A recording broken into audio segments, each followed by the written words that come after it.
একটি শোক সংবাদ।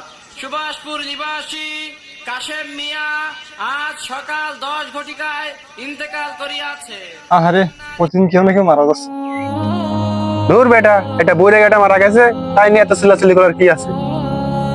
শুধু শুধু মাইকিং করে কানের পর্দাটা ফাটাই ফেলাইছে। ভাই এইভাবে বলা কি ঠিক? তুমিও তো যখন তোর মরে যেতে পারো। তোর ওয়াজ নসিহত তো রাখ, মরা এত সহজ না। এখনো বিয়ে শাদীই করলাম না, পোলা পানি হলো না, এত তাড়াতাড়ি মারা যাবো? শোন, বুড়া বয়সে মরার আগে আমি তওবা করে ভালো হয়ে যাবো। আমার কাজ আছে, আমি গেলাম। বিকালবেলা জায়গা মতো চলে আসিস। ঠিক আছে ভাই।